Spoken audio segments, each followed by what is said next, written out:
Rajesh Bhatia, Chief Investment Officer at ITI Asset Management, joins us right now on the show. Rajesh, so good having you. Thanks for taking the time out and lovely talking to you. At a point of time when it's important to talk to sane voices and try and understand how they are thinking about things. Are you bracing yourself for some impact as a result of the April 2nd verdict of the US? Yeah, so Neeraj, great to have, to speak to you. Yes, that's a big uncertainty, isn't it? I think the magnitude of the shift in policy making thanks to Trump is radical. And of course, I think if the tariff situation persists for longer, then I think there's going to be a lot of trouble. Look, when you raise tariffs, the prices of things that you are buying actually goes up. So let's say in the case of automobiles, people have to pay a higher price. That could mean lower demand. That could, therefore, you're doing two things. You're actually reducing demand, which is you're saying that you'll slow down the economy, and you're raising prices. So you're actually having inflation go up. That's not necessarily very good for the global economy. I am hoping, and let me emphasize, I am hoping that these tariff barriers are not a long-term policy tool. These are just negotiating tactics by Mr. Trump, and that this is only a temporary phase.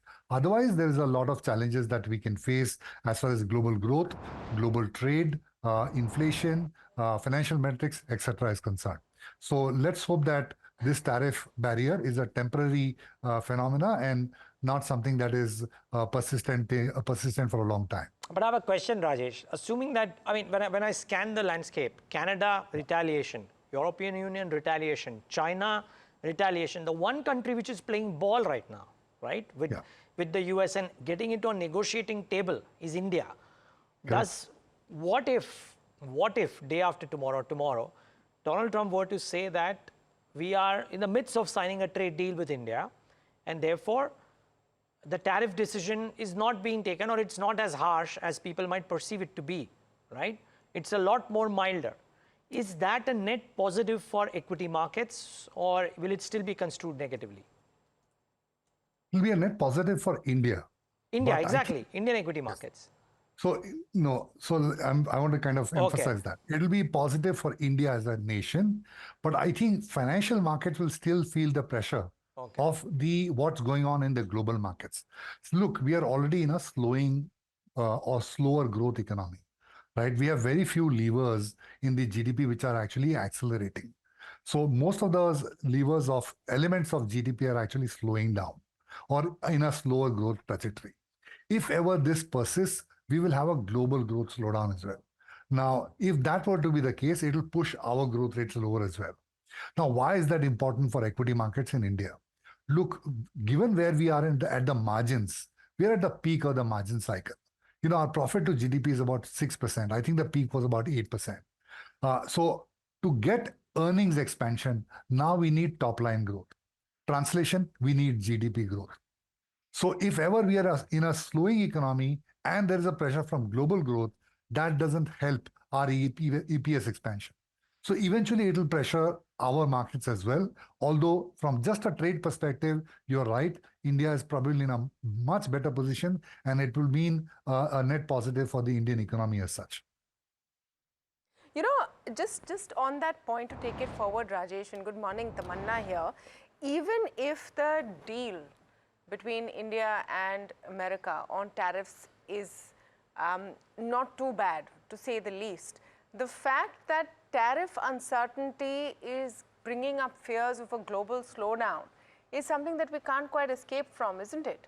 Then that is, yeah. Yeah, then doesn't the pivot for any investor watching this right now become a more domestic-oriented story?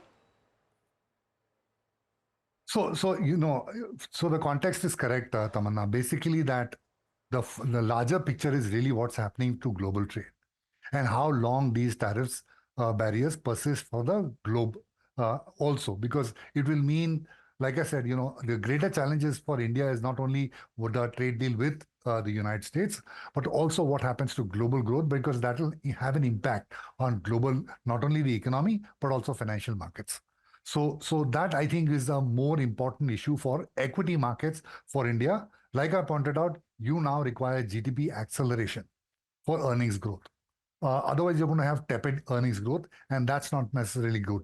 And so if you look at the stock market, how do you make money in the stock market?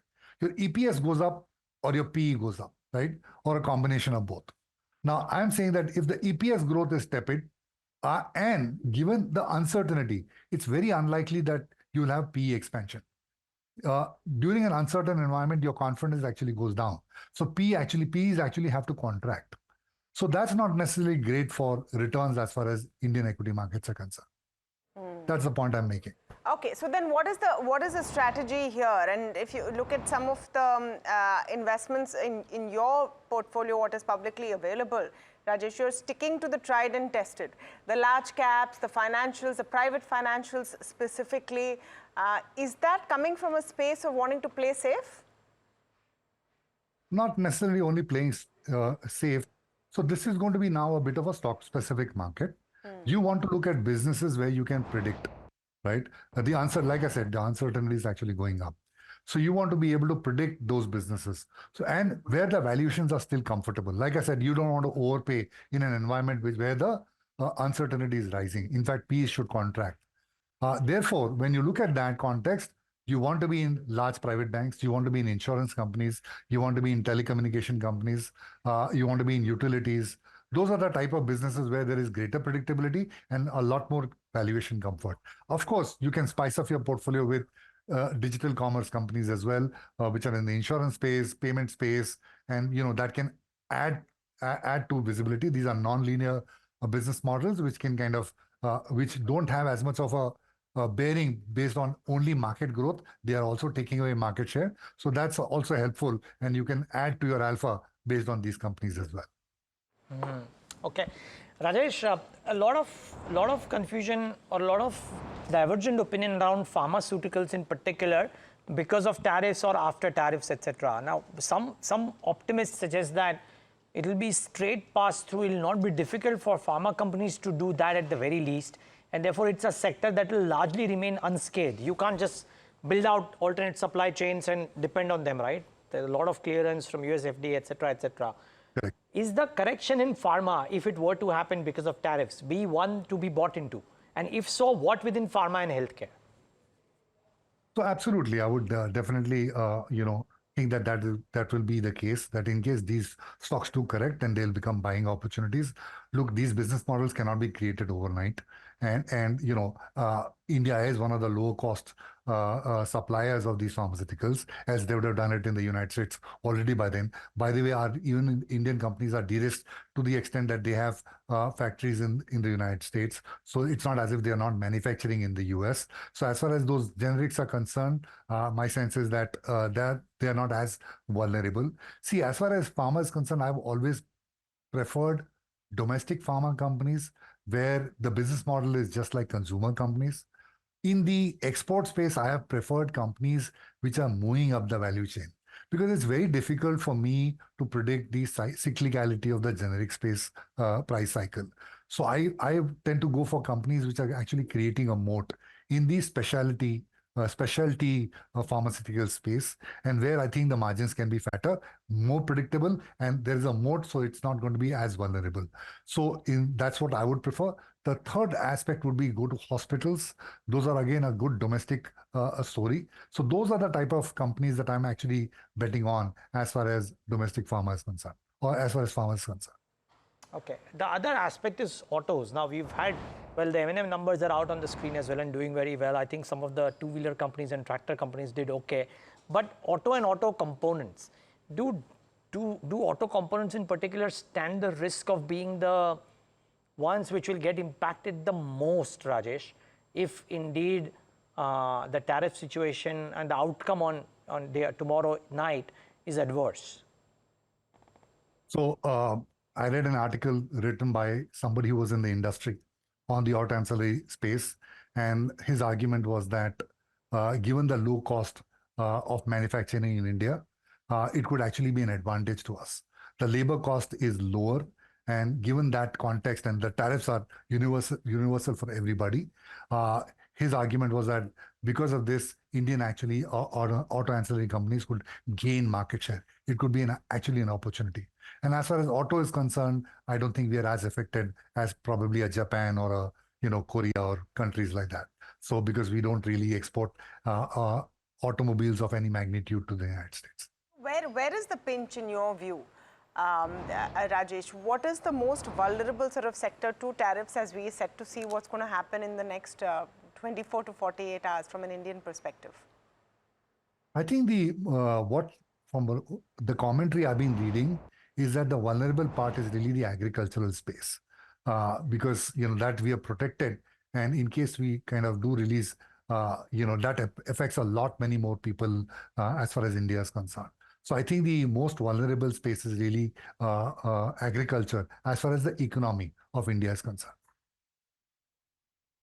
Okay.